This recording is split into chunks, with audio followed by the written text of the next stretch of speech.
예. 이준석 대표의 느슨한 방어 아니냐, 이 얘기부터 먼저 만나보겠습니다. 이 국민의힘도 이 고발 사주 의혹의 진위 여부를 정확히 파악하지 못하고 있기 때문에 핵심 인물들의 입만 바라볼 수밖에 없을 겁니다. 그런데 이준석 대표의 원론적인 입장을 두고도 당내에서 비판이 나오기 시작했습니다. 저는 김호수 검찰총장께서 빨리 감찰 절차를 좀 진행했으면은 그런 하는 생각이고, 본인은 한 점 뭐 이렇게 뭐 그 떳떳하다, 부끄러운 게 없다, 검사가 쓴 고발장은 아닌 것 같다, 그 정도 이야기를 하시더라고요. 공수처가 진행하는 것이 옳다, 본인이 어떤 자체적 의지로 어떤 사주를 하려고 한 기도가 있다 그러면은 네. 정치적 타격이 크죠, 그거는.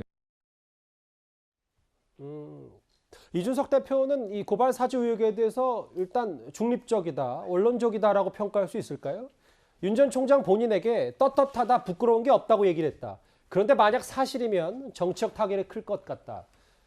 장혜찬 평론가님, 이런 얘기를 이준석 대표가 했습니다. 네, 원론적인 이야기지만 동시에 윤석열 후보의 입장을 신뢰한다는 그런 부분에 당대표로서 무게를 싣고 있지 않은가 싶습니다. 그리고 지금 해당 논란이 계속해서 정치권에서 핫 이슈로 번지고 있는 와중에 윤석열 후보와 이준석 대표가 따로 단독 회동을 하지 않았습니까? 1시간가량 대화를 나눈 것으로 알려지고 있는데, 만에 하나 이준석 대표가 정말 철저하게 이 문제에 대해서 거리를 두고자 했다면 그런 만남 자체가 잘 이루어지지가 않았겠죠. 하지만 이 선관위에서 경선룰이 확정되자마자 꼭 그 문제를 논의하기 위해서 만난 것은 아니라고 합니다만, 그 문제가 여전히 이 뉴스의 중심을 차지하고 있는 와중에 윤석열 후보와 이준석 대표가 따로 만나서 대화를 계속 나눴고, 그 자리에서 윤석열 후보가 나는 떳떳하다, 부끄러운 게 없다는 발언, 그리고 이거는 검사가 쓴 게 아닌 것 같다는 발언을 이준석 대표의 입을 통해서 또 여러 언론에 회자되게끔 하는 그런 구조가 좀 자연스럽게 만들어졌습니다. 이게 결과적으로 당 대표 입장에서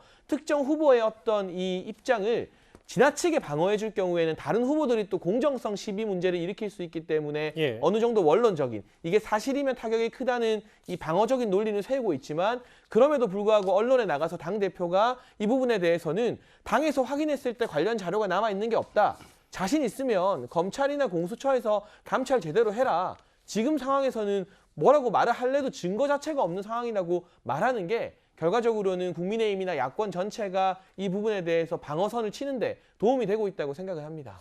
뭐 일단 그런 해석도 있지만, 그럼에도 불구하고 오늘 오후에 국민의힘 김태흠 의원이 이준석 대표 등 당 지도부가 이 사항을 방관하는 것은 무책임한 처사다, 왜 당의 유력 대선 후보 보호 안 하냐, 뭐 이런 얘기를 좀 하는 것 같습니다.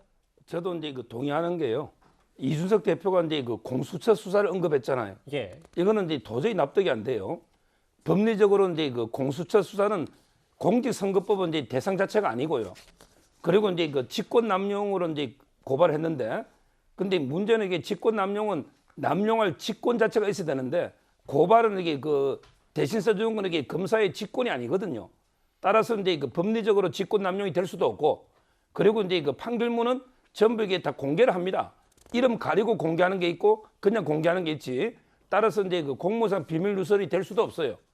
그러니까 이제 그 모든 게 의혹이 팩트라 하더라도 공수처의 대상이 될 수가 없는 사건인데, 이걸 이게 왜 공수처 수사를 언급하는지 도저히 납득이 안 되고, 결국은 이제 그 당의 대표는요, 세 가지 하면 됩니다. 바로 이제 정권 비판, 그리고 이제 그 자기 당의 후보들 보호, 그리고 마지막에 제일 중요한 게 공정선거, 중립내각.